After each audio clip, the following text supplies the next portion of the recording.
আমি ঢাকায় এসেছি হচ্ছে এসএসসি পাস করার পরে 2023 আমি এসএসসি পাস করি। ঢাকায় এসেছি 2 বছর হয়নি, এখনও হয়নি। তো আসার পরে আমার প্রথমত সমস্যা হয়নি, কারণ আমার পরিবার ছিল আমার সাথে। আসার পরে আমি বিভিন্ন কাজে যুক্ত হয়ে যাই। প্রথমত আমি হচ্ছে গ্রাফিক ডিজাইনে ডিপ্লোমা করছি, সেহেতু আসার পরে আমি এসএসসি পরীক্ষা দেওয়ার পর 3 মাস সময় থাকে। সেই সময়টা আমি ঢাকায় এসে বসে থাকি। আমি 3 মাসে বিভিন্ন ধরনের কাজ করেছি, গ্রাফিক ডিজাইন শিখেছি, গহনা তৈরি হাজারবার জিনিস নষ্ট করেছি। আমি তো গহনার জানি না, তো কী করবো? আপুকে বলেছি, ইউটিউব দেখে নিয়ে এসে দিয়েছে, তো সেগুলো নষ্ট করে গেছি, হয়নি আর কিছু।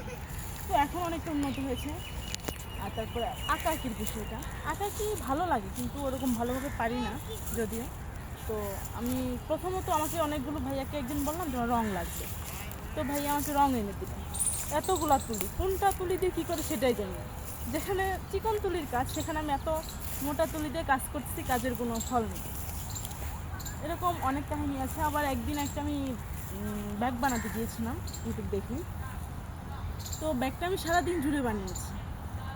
বানানোর পরে তো ব্যাগটা রেখে আমি ফ্রেশ গোসল করে সন্ধ্যায় আবার এসে দেখি যে ব্যাগটা কী করেছি আমি আসলে।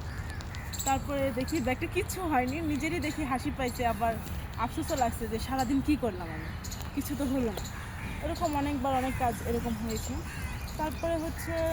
তারপরে আমি সকালে উঠি, এইসব নিয়েই আছি কাজ, একটার পর একটা।